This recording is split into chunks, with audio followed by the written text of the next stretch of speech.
the Prime Minister to open this debate. Great. Checking if I'm audible. Yes, loud and clear. Please go ahead. Great.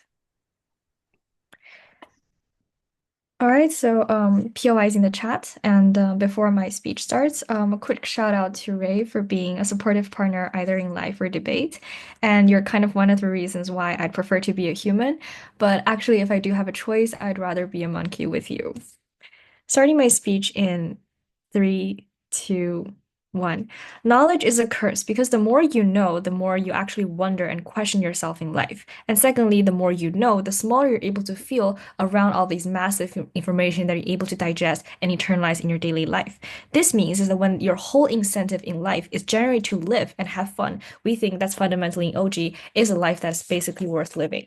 So first argument is talking about why generate being a human being is actually suck in itself. The first thing is that generate as a human being, you're very, very prone to having this existential crisis because you're always having this kind of narrative in our entire history. We're generally glorifying the questions to, for example, who you are, where you come from, and where you want to go to in your later future.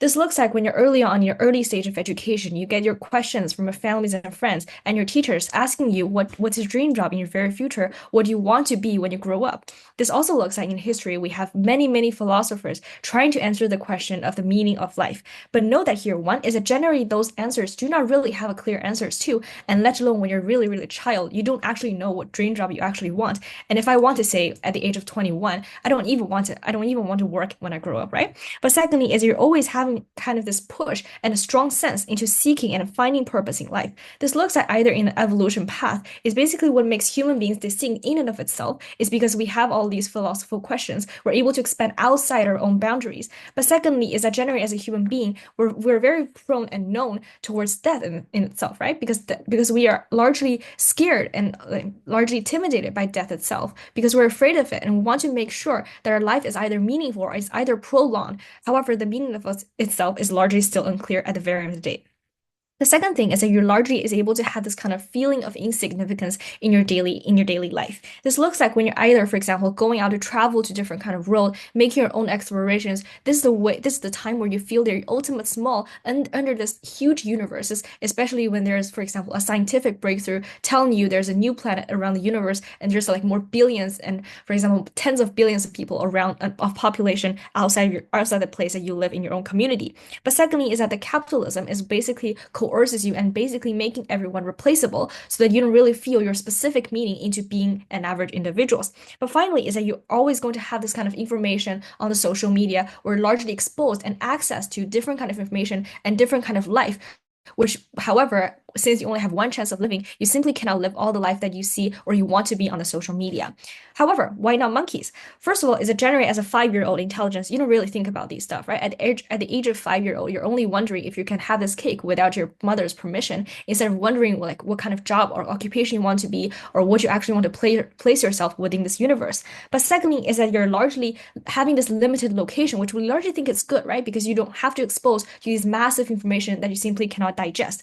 But thirdly, is that they generally have this very stable inter-monkey relationship, right? They don't have to worry about, for example, finding a partner among billions of population because they're constantly staying with, for example, 5 to 10 monkeys within the single group. They don't have to worry about how to maintain long-term relationship, given that one of the monkeys simply cannot, for example, move to Australia to study, etc., etc. But finally, is that they just really have a very simplistic lifestyle, right? Their daily routine looks like rising and basically eating and having fun in the, I don't know, the trees and basically going back to sleep. They don't always have to worry about how, for example, how to spend the holidays with the people you love, how to basically buy presents to, for example, please your partners, etc., etc. They have very,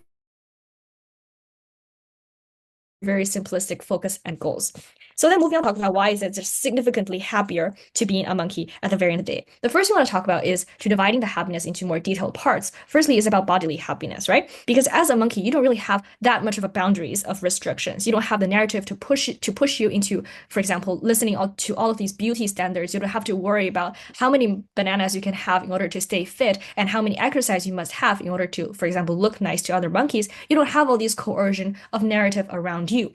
But secondly, is that you don't have to, for example, you don't have to listen to what actually is normalized idea of, for example, a meaningful day. You don't have to be coerced into, for example, having to have a purpose and to having something to do in every day. Even if you just sit there and watch the entire tree for the entire day, there's nothing wrong because nobody is able to judge a monkey. But secondly, is that you're able to fully explore and to satisfy your own physical needs. Either it's, for example, like bathing in a hot spa with your fellow monkeys, etc., etc. Nobody is out there to judge you when you want to, for example, fully satisfy your needs and to just generally feeling happy. This means two things. One is that you're generally able to exercise a full scale of autonomy. You're able to break free from all of these judgments that could be coming from when you're actually a human being, because we generally think like the fundamental reason why we actually is able to judge others is because you're actually having the superior intelligence as opposed to other animals, so that you are actually going to have more obligations and have more moral obligations into coercing into these narratives. Otherwise, you're just basically going to be the special one and largely get, for example, stigmatized and to get discriminated upon. But secondly, is you're able to fully approach the world in your own favor without having to meet all these basic pressure of, for example, living, because they're like the chance of you getting hunted down and die is just really minimal. And there's like we're largely going to characterize in a world where you don't really have to fight with every other monkey from other tribe every single day. You largely has all the autonomy to do everything you want without having to wonder what other people is going to see you.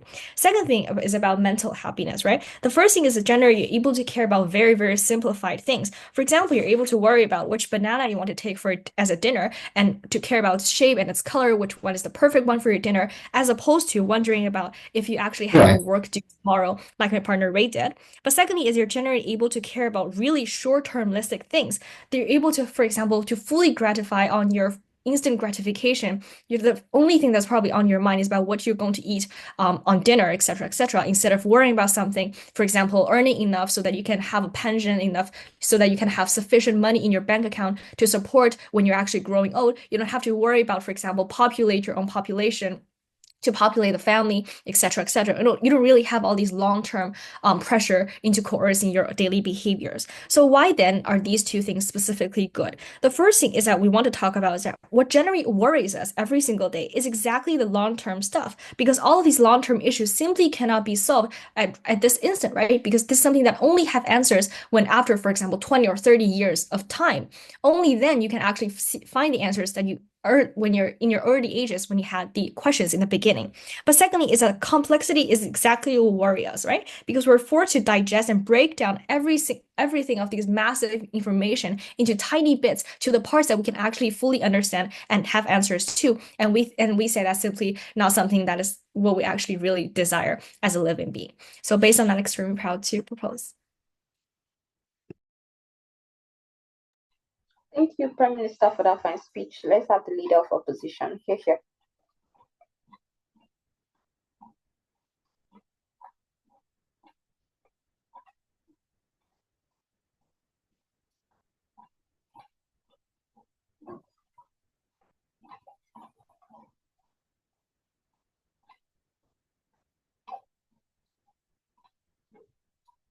Hi, just confirming if I'm audible.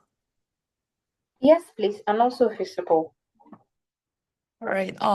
Yeah, I first want to do a shout out to the real Matsushi My Mommy. Um because yeah, we got inspiration for our team name, but also we want to really point out that the actual pronunciation of Matsushima is not Matsushima, but rather it's Matsushima. So like, yeah, I hope people can better pronounce people's names. Yeah. All right.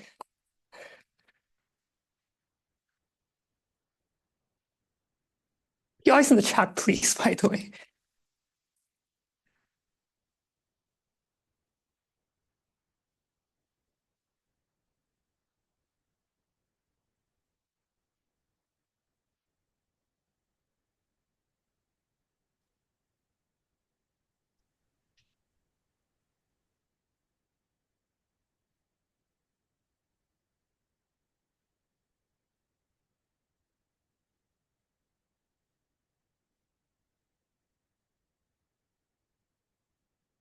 Our burden in opening opposition is not to prove that everything is going to be possible under our side of the house. Obviously, there are going to be some realistic constraints. Obviously, there are going to be some considerations that you will have to make under our side of the house. 100% perfect self-actualization is not going to happen. That is not our burden. But at least what we can guarantee under our side of the house is by negotiating those realistic standards and realistic considerations with the question of who you are, what life you want to live, and what type of value that you want to pursue as a human being when you are given a choice to do so. And I think the process of actually trying to find that particular answer to that question and trying to discover yourself and trying to decide and define what life you want to live and what type of person you want to become is something that is very, very meaningful under our side of the house in the end of the day, which is never accessible under their side, because under your side, you are just going to be the slave of your desire, slave of your instinct and impulses that you are never going to be free of. Under our side of the house, you can actually be the agent of your life and protagonist of your life, and to actually make up meaning by yourself, not necessarily defined by your innate desires.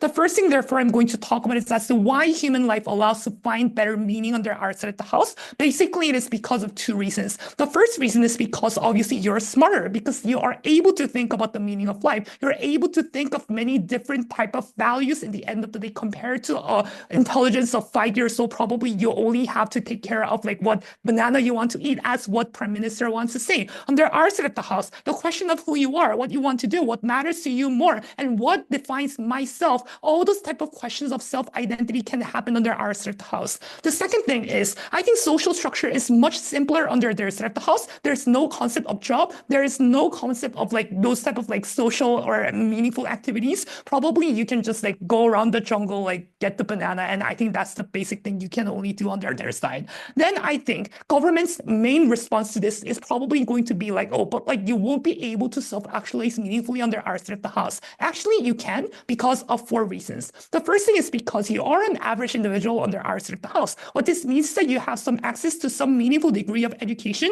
to the extent that you can still choose a decent job, or you're not poor and therefore you can still spend some money for you and your loved ones. For example, even if you cannot go to the one like 5-star hotel trip, probably you can still go to, for example, like a foreign trip with your loved ones and actually try to make great memories with them. The second thing is happiness is pluralistic. The reason for this is because in the status quo and in the society, things like individualism and the importance of self-actualization and well-being is something that is emphasized in the status quo because of the very reason that opening government wants to talk about. People want to find better meaning. People want to live a life that actually fulfills themselves. Also, capitalistic structure actually has the incentive to fulfill those desires of people because they want people to work continuously. They want people to stay healthy to the extent that they can still function as a good instrument of the system in the end of the day. And that's why I think capitalistic system allows people to still, like just look for their own individual values, try to find their own self-actualization on the our side of the house as well. The third thing is happiness is actually very accessible. I don't necessarily have to become the president to like just like self-actualize.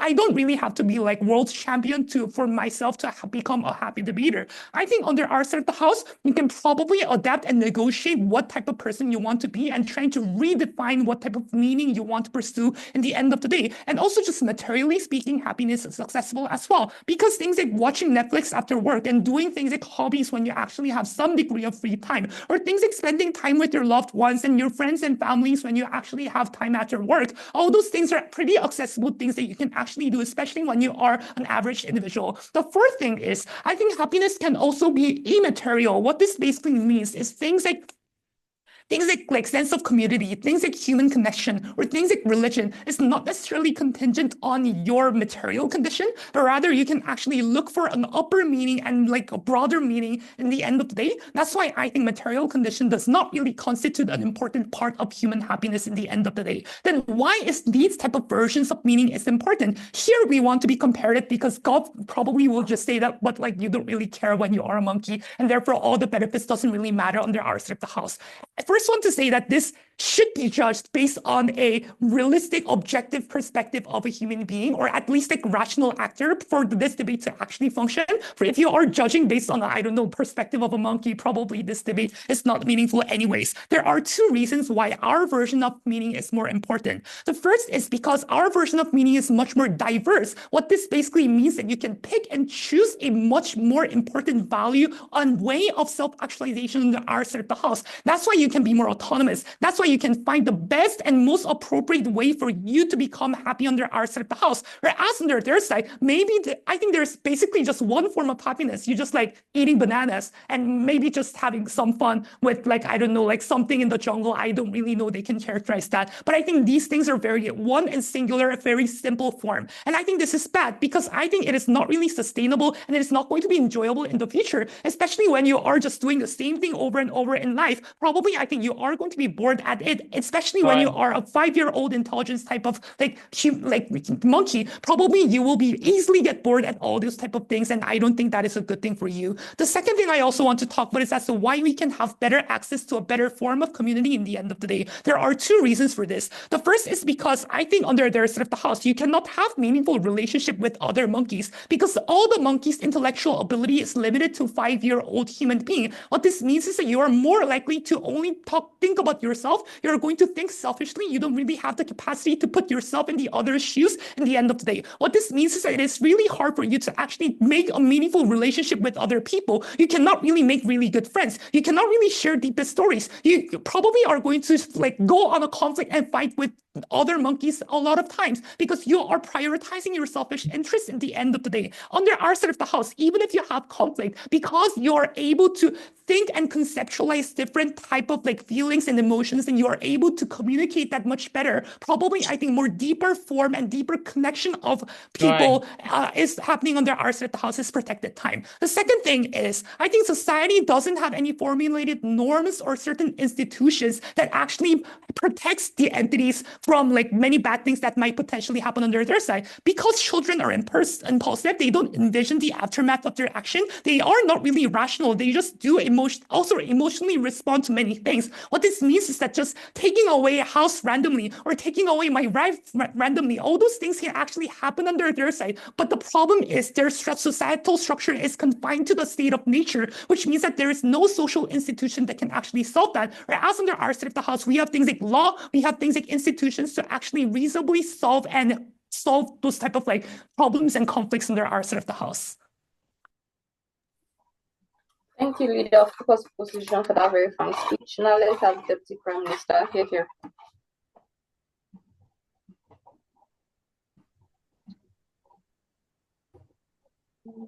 Hi, am I visible and audible?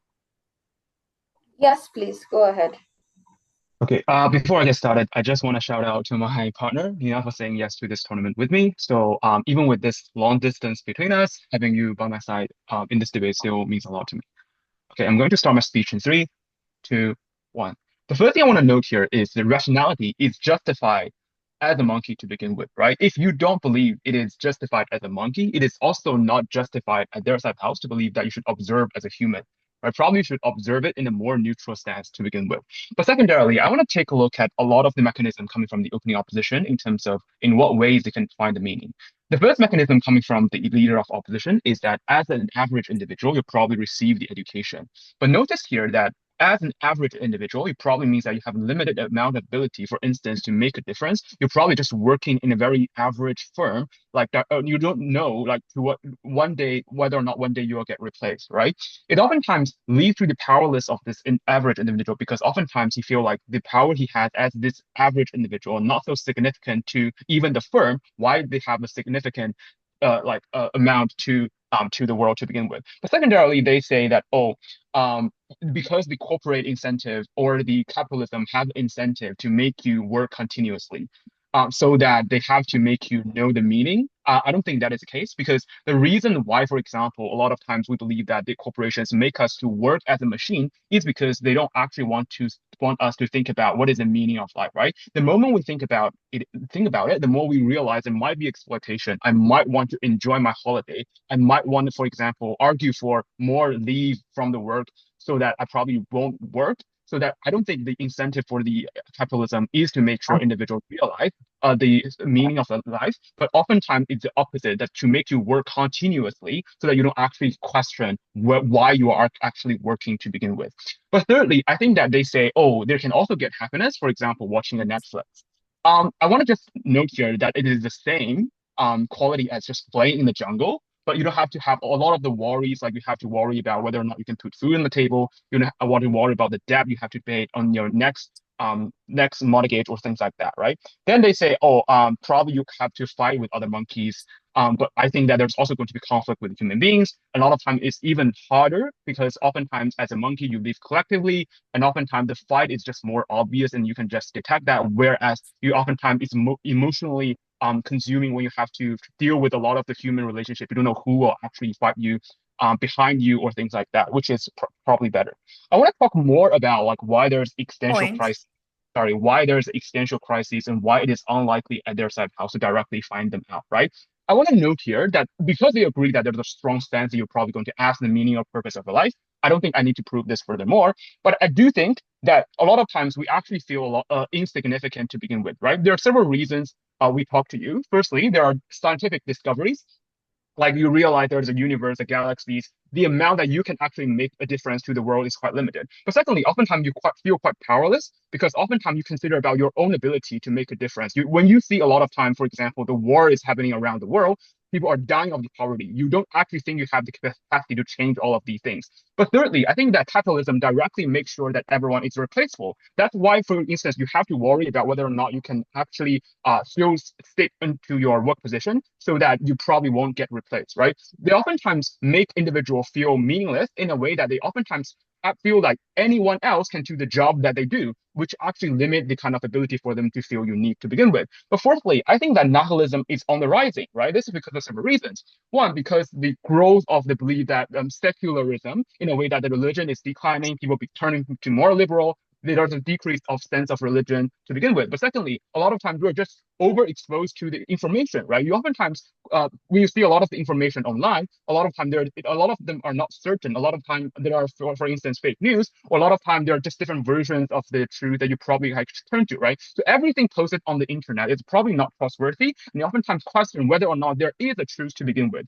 Thirdly, they say that there's a narrative of find your own meaning, so that you can opt into these narratives so that you can find your own meanings. The problem of this is because of the reason we talked to you, there's an overexposure of the information. It's oftentimes hard for you to achieve this. It looks like a couple of things. One, there's just no clear guideline in terms of what are the meanings you're trying to find. You have to build this from the scratch in terms of what are the meaning that you are looking for, right? But secondarily, you oftentimes have constant fear of what if I'm making the wrong choices? What if the meaning I'm seeking to is probably, at the end of the day, I find out it's not the thing that I care the most, right? You have constant fear of making that wrong choices to begin with. But thirdly, oftentimes this requires constant efforts, which means that, for example, it requires long-term efforts to pursue certain kind of like meaning.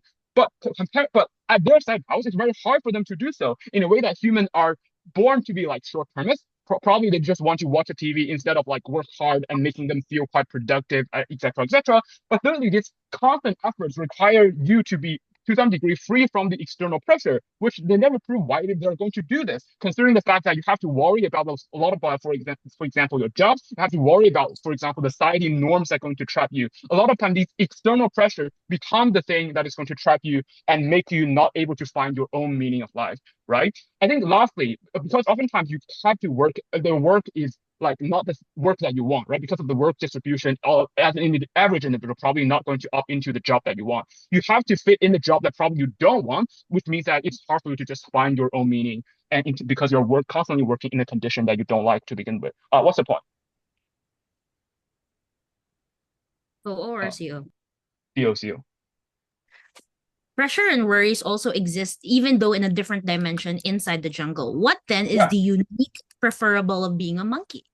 Yeah, obviously it's a degree, right? You have to constantly worry about these pressures. You have the existential crisis that is unique, as a monkey, you probably don't have to worry about this. All you care is about survival. All you care is about the happiness you can enjoy in the jungle. Secondarily, we also talk about a lot of the practical pressure you can have, for instance, as a human being. For example, you have to worry about the work, you have to worry about the money that you earn, you have to worry about the salaries, you have to worry about whether or not you get replaced, you have to worry about the debt, you have to worry about whether or not you're going to be outcompeted by the others.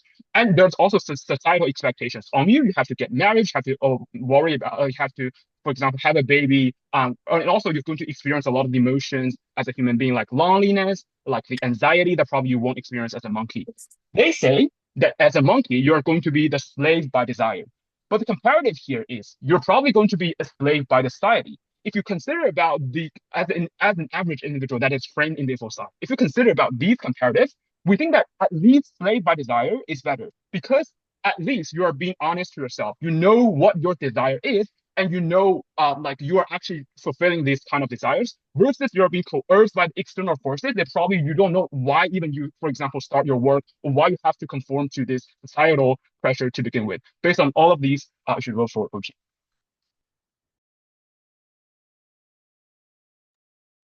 Thank you, DPM, for that very fine speech. To wrap up the opening half, let's welcome the DLO.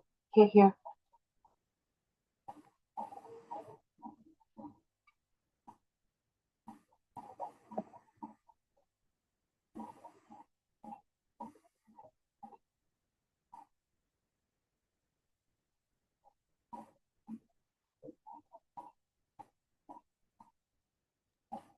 All right, am I audible?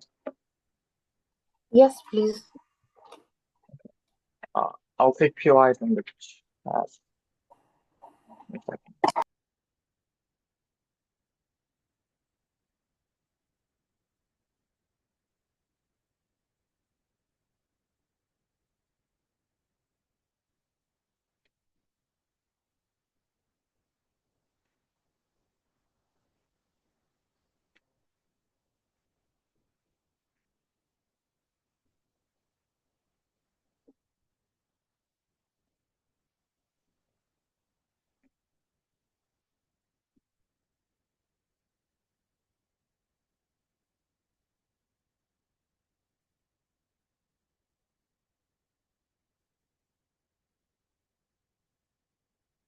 The only way that opening government can win this debate is that if you believe in their premise that the vast majority of individuals in society is living in such an abject misery to the point where they would have preferred to not live as a human being and become a monkey. I just think that this is unintuitive. Three things in this speech. Firstly, on material survival. Secondly, on meaning. And finally, on community. Firstly, on survival. I want to note that monkeys, if they're similar to 5-year-old children, probably feel some sense of fear, right? Like, for example, monkeys also cry when their child dies. Maybe the scope of grief that monkeys feel is smaller, but they are still experiencing some degree of threat. For example, things like disease, things like death, things like wildfire, and all these sorts of things. I want to note that this flips their argument about you feel powerless because you might lose your job one day and all these sorts of things. Because human beings, yes, you face some degree of crises, but oftentimes there are increased impetus to solve these things. And I want to note that firstly, the reason why this then is better under our side of the bench is because human beings have far better capacity to solve these problems. For example, if you're afraid of like losing your job, then you can work harder. You can try to appeal to your boss that you're a valuable employee. Versus monkeys that cannot do anything about like disease and stuff like this. They do not have the capacity to overcome it. But I want to also additionally note that when you're an average person, the good thing is that you can distance yourself from like the new discovery of new universe or whatever. And I want to note that people are often optimistic because they delegate the responsibility to solve these problems to politicians and scientists, which means that they're not the ones that are living their everyday life, like thinking about like climate crisis, thinking about economic crisis. That's just not how vast majority of people work. Versus monkeys, where you know that your random disease can kill you, but you do not know what to do. You don't know what the solution is, and that everyone in that community is just similarly dumb as well. You're likely to feel powerlessness even more under their side of the bench. Weighing against their claim about you might be replaced, though, two things. Firstly, I want to note that they just claim that, well, you might be replaced. What about what happens if you can have a pay cut? But they don't explain why any of these things are likely, right? I want to note that a lot of the times we do have structures in place to make sure that these things do not occur. For example, we have things like unemployment benefit. We have regulations to ensure that these things don't occur in many jurisdictions. But secondly, oftentimes these potential threats are grounds for things like collective action. This is why people form social movement and like things like, for example, workers' union and stuff like this. And I want to note that oftentimes, even if you don't end up solving the issue inherently, the fact to say that you're collectively working with other individuals to solve the problems that you are facing is oftentimes what gives you a sense of meaning. Like being part of the social movement often is a ground for people to feel purpose in their life. And that's the reason why even if on both sides of the bench you feel some degree of threats, that threat, it translates to meaning on our side of the bench. And also you just have more capacity to overcome that threat.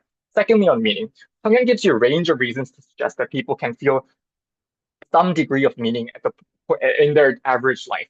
The thing I want to note is you're an average person. So you're not like poor. Maybe you have a job. You might not enjoy it, but you still have earned income. Maybe you marry and you have education. Why is this important? Firstly, on their point about limited capacity. Firstly, I don't know why like you have to have the full capacity to eventuate our benefit, because Sunghyun tells you that small success is an achievement. The fact that, for example, you have friends, you are able to earn income that means that you're able to feed your family, you can send your children to school. These things are meaningful even if you don't become a millionaire. But secondly, the fact to say that there is no guideline is a concession that people are able to fluidly construct their own meaning of life, and oftentimes the standard that people set for themselves tend to be realistic, so people can still feel meaning. Secondly, they say capitalism wants workers to not feel that sense of meaning.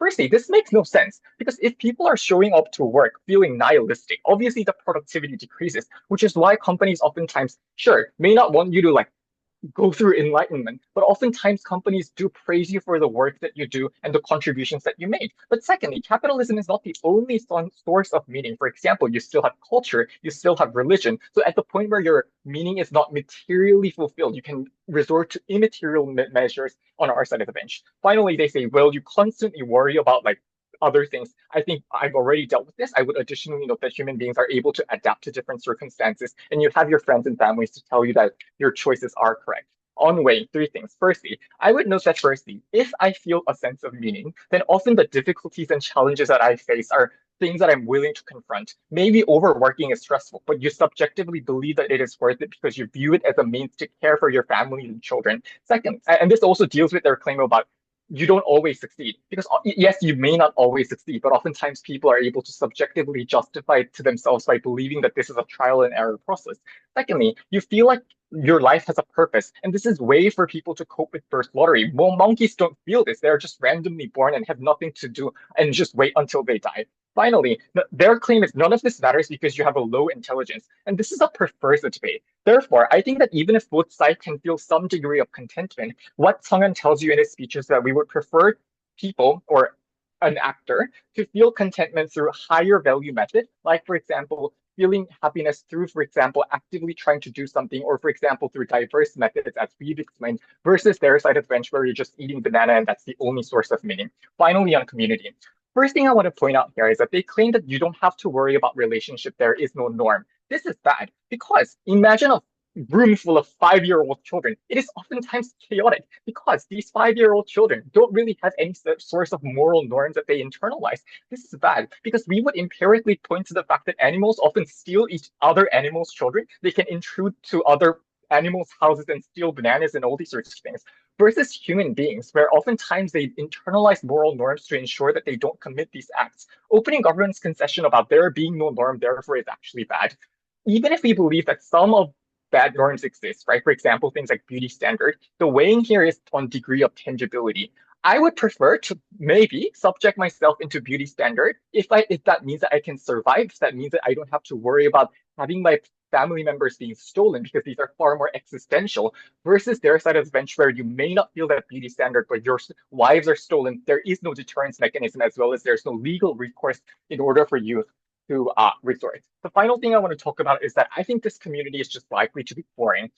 Just imagine you being filled in a room with 5-year-old children. Not gonna lie, I actually think that there's nothing you can do with these people. There is no one to look up to. There's no one you can share your feelings, right? When you feel devastated because your wife monkey died or whatever, like you don't have other monkeys that have the ability to empathize with you and have communications to make you feel good. So I want to note that the value and the quality of community is likely to be different on our side of the bench, because communities are oftentimes structured in a way that shares similar experiences, often people are able to empathize with each other. Often people are able to allow others to feel solace. That doesn't happen when your other monkeys don't know why you're sad, and that is the reason why we're proud to oppose. Thank you so much, Jello, for that fine speech. Going over to the closing half, let's welcome the member of government. Here.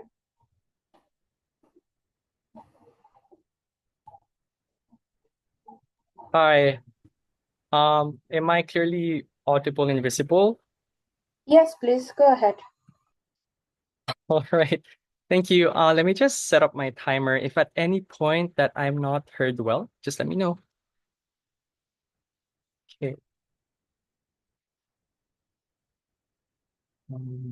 Where's my speech? Okay. Starting my speech in 3, 2, 1.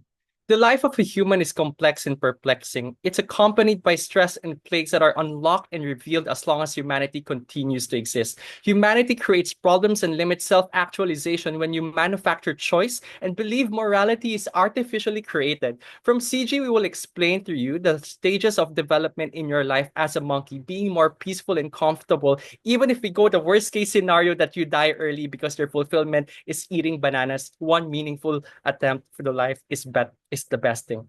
There are 3 things that I'll do. The first thing is respond to OO. Then secondly is just frame actually 3 things. That's all there is to it. And walk you through the process of what it means to live a life as a monkey.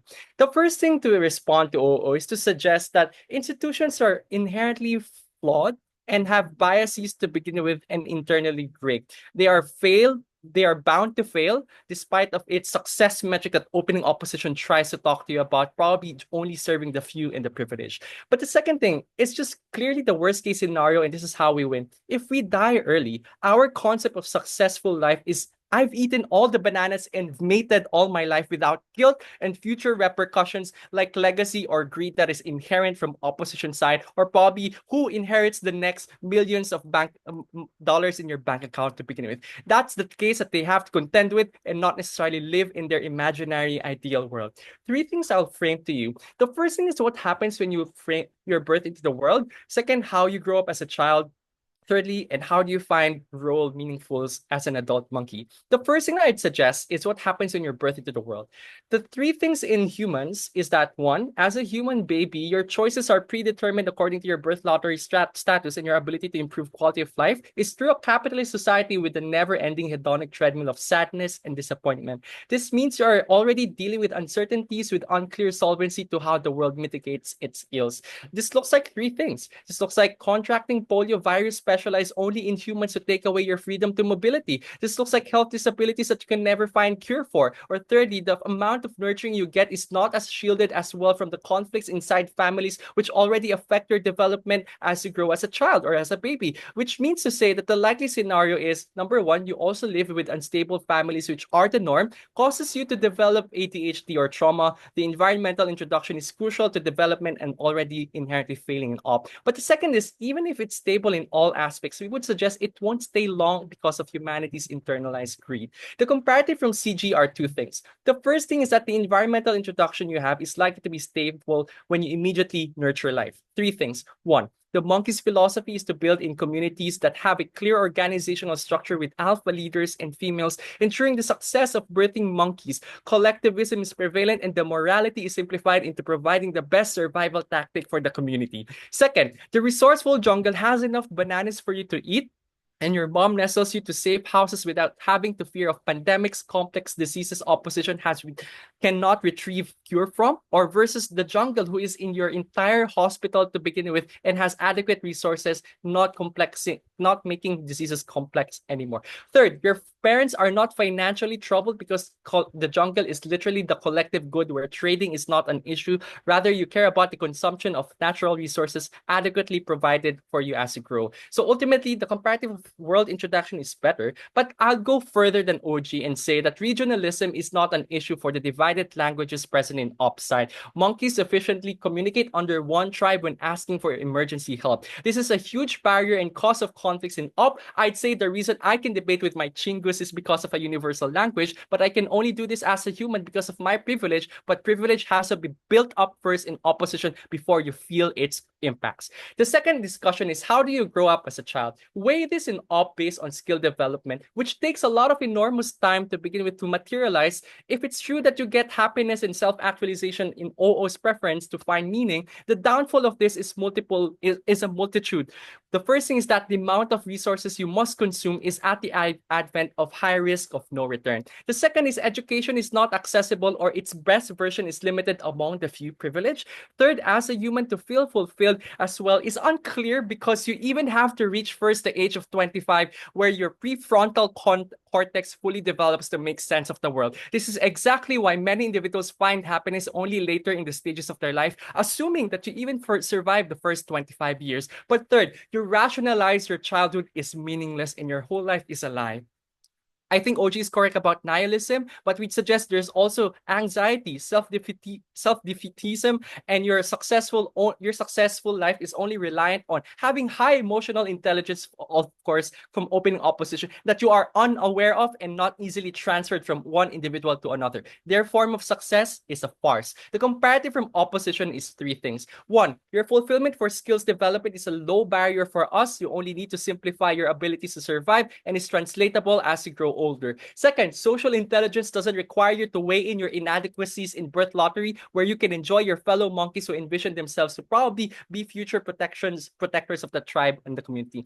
Third, discipline and self-correction doesn't disadvantage anyone, since you all started as monkeys, not Koreans, not Australian, or your professional background of your families. Discrimination is not inherent. But I want to add further why we are further than OG. I want to add that your childhood is more meaningful and even extended because your maturity is not by the weight of social construct of humanity dictated on you, but by the simplicity of the social construct inside the monkey community, which has lower standards to thrive in. Overall development is good even while you're young. How do you find your role in meaningful life as an adult monkey? We'd suggest that one meaningful matter is enough, and better to compare, for example, finding multiple meanings that may or may not work for you in opposition that's completely not accessible. Other roles and privileges in life are bonuses and are auxiliary.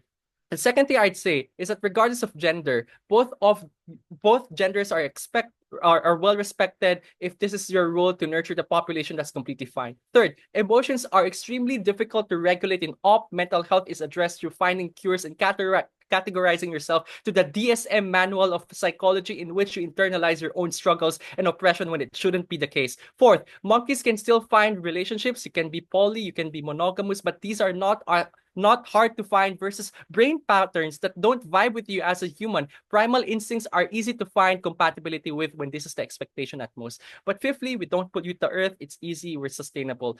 Sixthly, maybe they're successful, but it comes at a cost through competition and crab mentality, pitting women against each other, threatening others' lives, which is why minorities exist. We still have better quality of lives where we can be part of the evolutionary aspect of apes.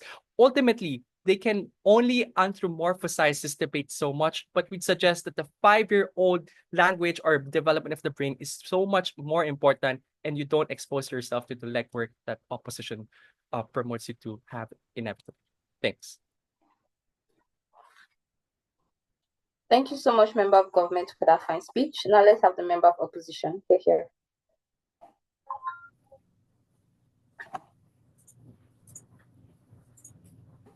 Hello, am I visible or not visible? There you go.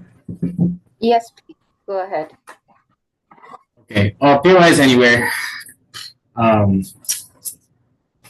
Shout out Jonathan, shout out Thea, shout out Nina.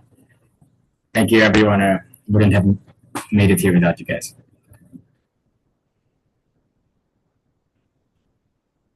Speech starts at first word, sorry.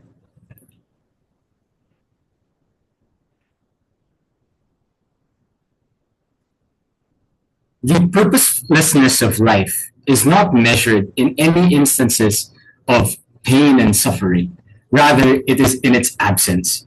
When you are unable to find meaning because you have had nothing to measure your life against. What do we then want to clarify from closing opposition? I think it's very simple. I'm just going to do a bit of housekeeping in order to kind of tell you what has transpired in the opening half. The first is that OG comes in here and tells you that the reason why we need to do this is because for a variety of reasons, it's incredibly hard to be a human, and it's much easier to live life as a monkey, particularly because there are many reasons as to why you do not get choice and why in CG, a lot of the consent that you have is manufactured. On opening opposition, their strategy is dependent on mitigating a lot of the harms. They say that capitalism actually kind of bends to your will to an extent because they want to keep you happy to keep buying your products. They also say that you want like things to be inherently meaningful, particularly because you have certain successes and there's a process of negotiation. The first extension then I'm going to levy coming from closing opposition is simple, that the prerequisite to any form of meaning making is particularly within a comprehensive defense of hardship, something that no government team has been able to defend. The first premise here is quite simple, that hardship is pretty important in order for you to actually have happiness. And this tackles with a lot of the shared case coming from both government sides. The first thing that they say is that you get happiness particularly because you are satiated.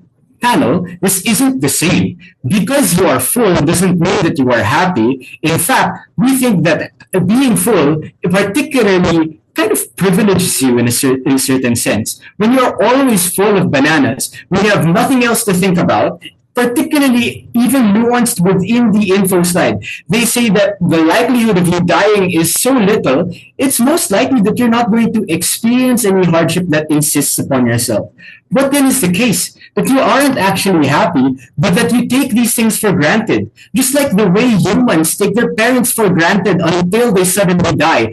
And then we therefore think that we needed to have cherished our time with them more or been more proactive with loving them because we don't know when these things are going to leave us. This is the intuition pump and the analogy that's so important because we do not realize how these things make us happy until we are found with the absence. And so on their best case, they already do not have any happiness simply because they live in the Garden of Eden. The second thing that we'd like to say here is that it particularly makes harms more salient and it doesn't make these things much more happy. It doesn't make them much happier, right? Because we think that happiness is particularly found in the frequency in which we derive like certain achievements, right? The fact that you had no food to eat for a week and then you are able to find food makes you appreciate so much to the point of happiness that you haven't debated in so long and now I'm in a grand final. That's pretty good, right? But then on their side, when you have to eat bananas all day long and that's all you're really doing, it's kind of hard for you to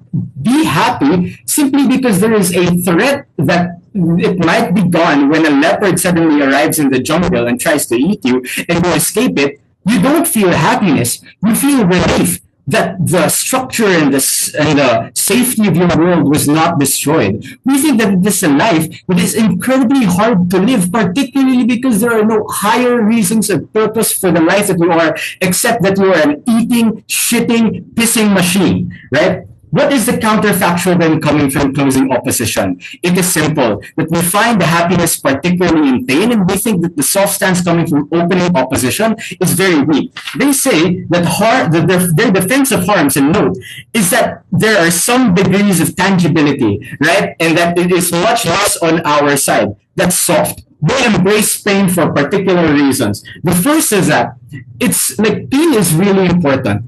Even in the worst case, where we do live in abject poverty, that does not mean that we are completely devoid of choices. It means that maybe we can turn our back on some people and that's a pretty okay decision we're willing to have these people really weigh you down. Maybe it's also double downing on the certain society and the communities that you live. But in general, that the hard decisions that you make create the narrative and the story of your life in a way that is so life-affirming because regardless of the powerlessness of your position, that you have been able to affect the world in some way, shape, or form. That is the agency of rebellion. Second, this agency of rebellion is particularly important because regardless of how powerless you are within this world, we think that it is important that you are able to affect it in any way, shape, or form, right? If they say on government that there are so many ways in which you are kept down as a human being, we say that, like, good. We find the happiness in the fact that we can be able to eat after a while of not eating.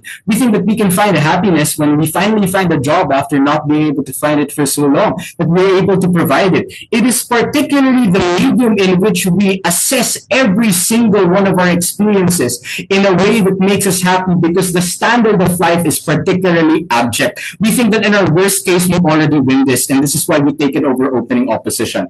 The second thing, before I get to my second part, go, PYOG. If you say we are eating machine, what is the meaning of a working machine at your side? If you cannot find one, how can you conquer the hardship? Because it requires long-term efforts. Okay, cool. The fact is, being human means that you can introspect it largely outside of being simply a working machine. That there are purposes for which your work goes into. It is for your children. It is for yourself. It is for greater purposes, that even in the instances that you work as a human rights lawyer and you don't free the world or you don't save it, that you participate in a grand tapestry, the tapestry of the universe and the cosmos, that is important to the narrative that you have, even if you don't succeed. And this is the second part. Most of what they say in most of what they say in government assumes that we need to succeed in order for us to acquire all of our benefits. This is not true. The first is that humans have infinite potential, but that even if we are constrained by birth lottery or whatever other stuff, we think that it is still fine even in the instances where we die at 5, right? We have made a difference in our father who needed to have inspiration to work because he was down and was still negotiating his purpose, and we were the catalyst to be able to help that. We are purposeful in the lives of other people, and that is the grand tapestry. Being a human is more than just sustenance or subsistence. It is connection. Thank you, a member of opposition. Fine, please. Now let's have the government here. Hi everyone, am I loud and audible? Yes, please, go ahead. All right, POI is through chat. Please do not unmute yourself. For the judges, if I start to being not audible or choppy, feel free to unmute yourself to stop me. But before I start, I just want to give a huge shout out for Jonathan that he successfully dragged me out of my vacation.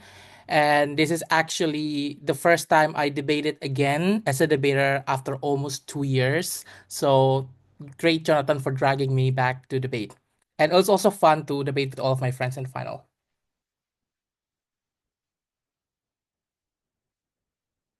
All right, I'll start my speech in 3, 2, 1.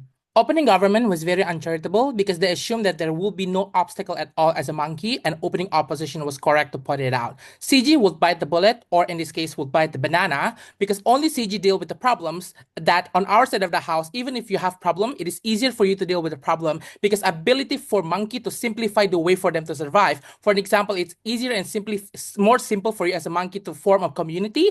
It's easier for you to communicate with each other because of the universal language, and also it's easier for you to get protection because you're going to protecting each other under the pack. So only CJ explained to you that even if monkey have a lot of problems, it's easier to solve the problem compared to opposition side of the house. But then only closing government explained to you the process of the different stages of monkey life, which concretize opening government and mechanized argument at all. And we are the only team that deal with the argument of meaning instead of opening government that being very dismissive upon it. Closing opposition's actually argument is about that yeah, you will not feel happy on our side of the house, but you will just feel relief. We're okay with that. A lot of people right now in status quo are okay to just being relief. People are in the war zone. It is okay for them to feel relief just because they can still live one day to another. So not every human having the same desire to achieve the ultimate happiness that all of the opposition team has been campaigning the entire debate. But let's talk about, I think that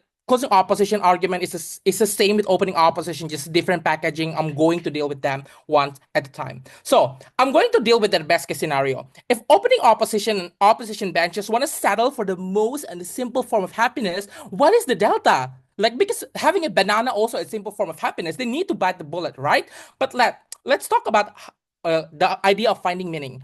They cannot guarantee that as an average individual, you can craft it your own meaning by yourself, because meaning as an average individual is forced to you based on what you consume, especially under capitalistic structures, that your meaning is based on materialistic gain. They cannot simply say that as an average individual, you can suddenly reform the meaning that has been concreted within the society. I will deal with them. Even if you can get the immaterial happiness on their side of the house, getting immaterial happiness is even harder as a human, because you need to rely on the high complexity of personal relationship. So many factors you cannot control. You might love someone, they might not love you back, for an example.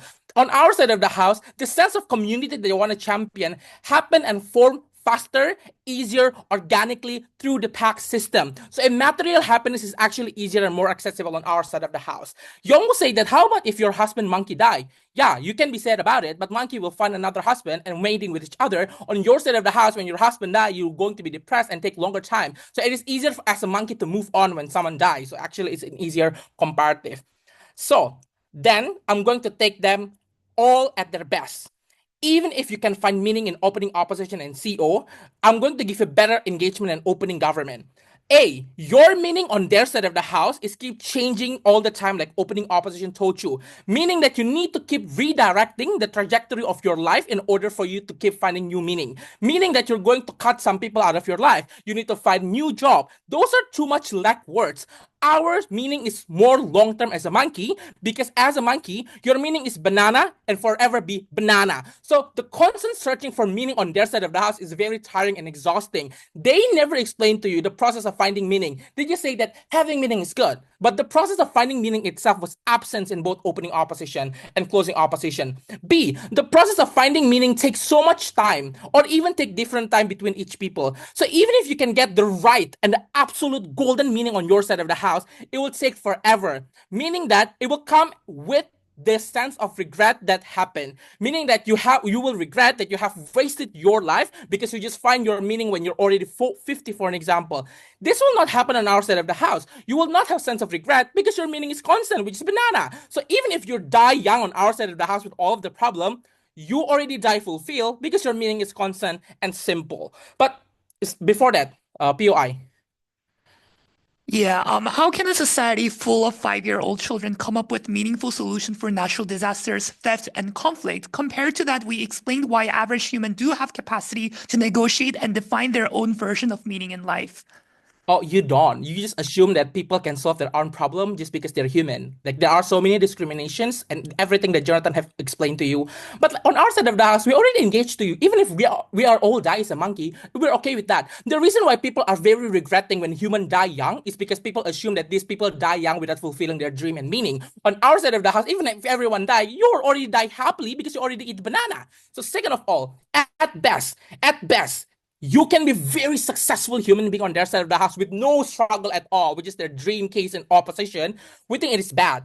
Why? Number one, being human is inherently evil. Your success will always come at the cost of other people simply because the limited and scattered resources we're having currently now in this earth. Meaning that your success and happiness and the pursuit of your meaning will always come at the cost of other people losing their purpose and losing ability to access their purpose and their meaning. So your happiness actually only exclusive to some amount of people. This is something that Jonathan told you since the very beginning. But second of all, this is a mitigation on our side of the house, because as long as humans are still in the scattered situation of the scatter of resources, all the mitigation that opening opposition talk about will not exist. That's why Jonathan told you that people are still having greediness because the limited resources, they were still fighting for each other. Little to no incentive for people to actually want to share. So it's very assumptive for opening opposition to argue that suddenly everything will be good, peace, and kumbaya. But second of all, your happiness also will come at the cost of destroying the earth. Like what Jonathan told you. You do not need to build technology and making a new iPhone and go to the moon in order for you to feel fully happy on our side of the house. Actually, it's more sustainable form of happiness on closing government. So the path of victory of closing government is that, number one, we're the only team that explained to you that even if our worst case scenario, you do not achieve all of the complexity on their side of the house. We prove to you that on their side of the house it's even harder, but we deal with their best case scenario, that even if as a monkey you cannot get the super complex form of happiness, we're okay with that. But even if you can do it, your happiness will come at the cost of destroying other people's dreams because of the scatters of resources that we're currently having right now. They need to justify why being a human, even as an average human, is better and it's morally correct. No engagement at all from closing opposition as well. We took the debate.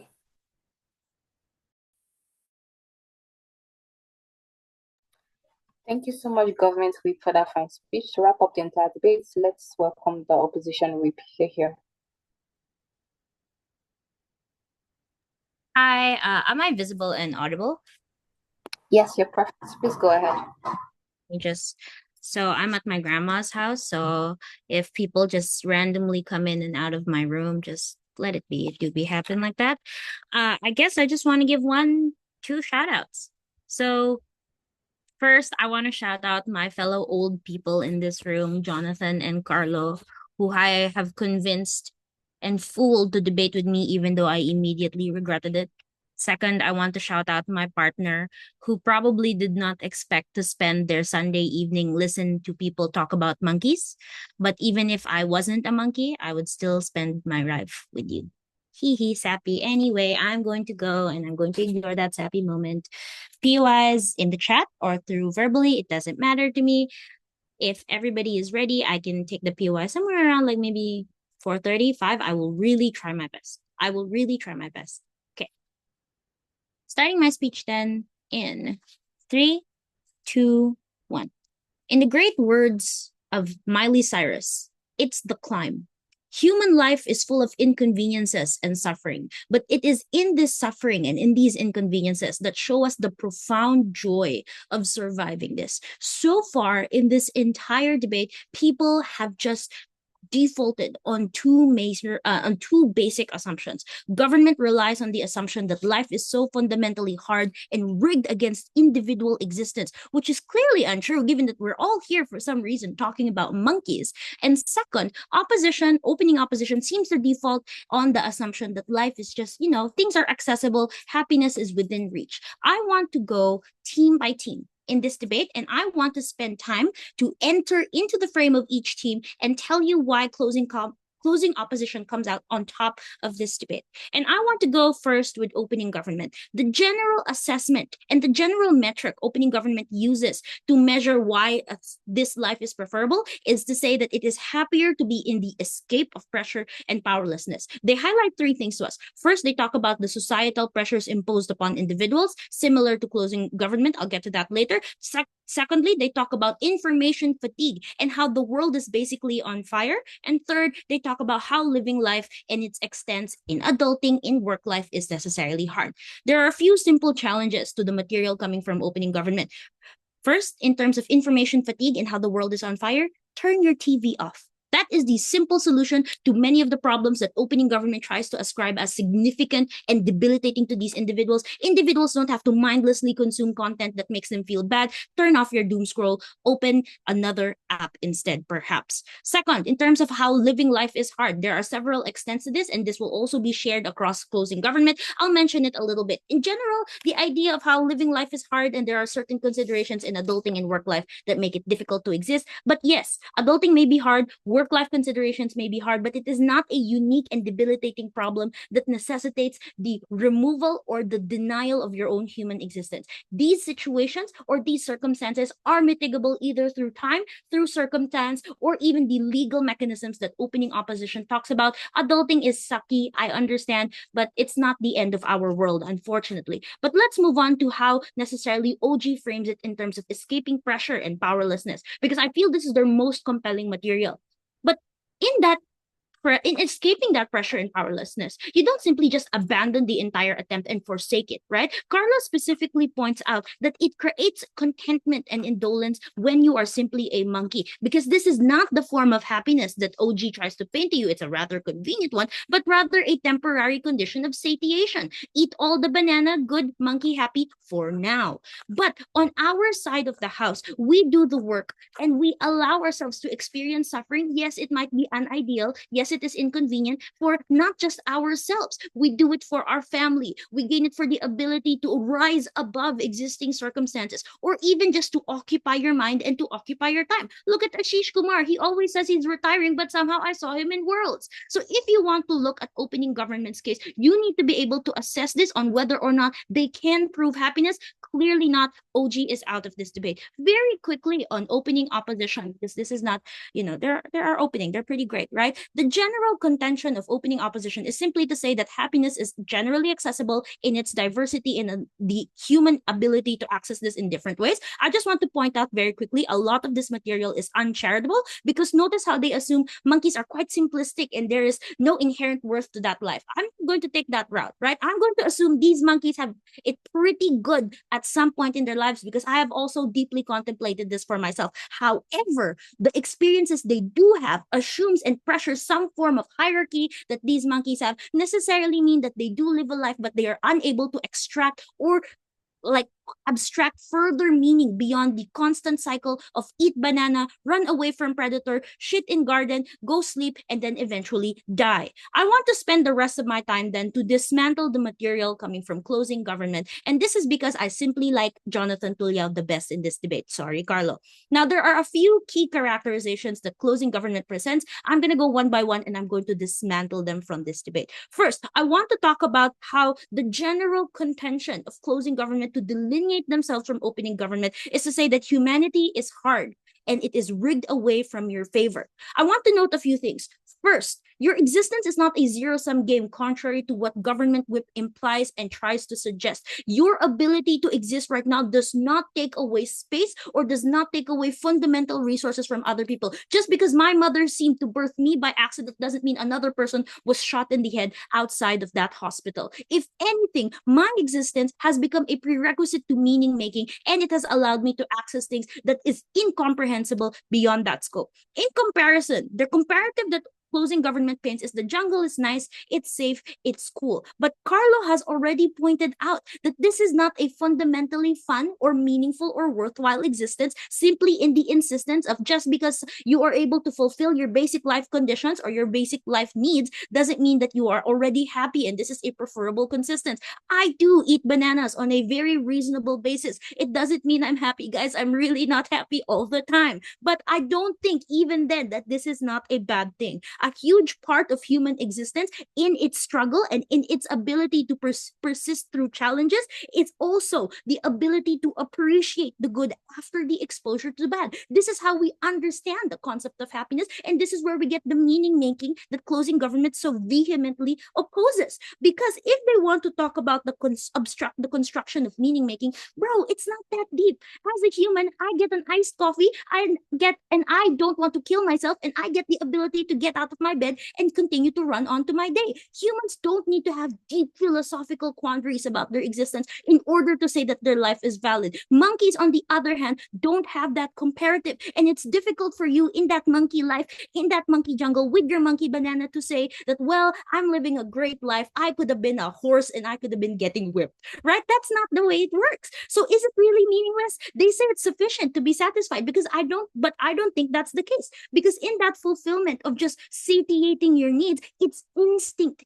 It's not something where you are able to derive functional meaning out of, or it's not where you are able to extend why you would want to live in the first place. Isn't it sad then on opening government and closing government that simply your life passes you by without an object of permanence? If my monkey wife died, I would be really sad. But in human connection, in the ability to create meaning and to share connections and to struggle with your humans and your fellow people in society, that makes it worth it. Ape strong, but human stronger. Thank you.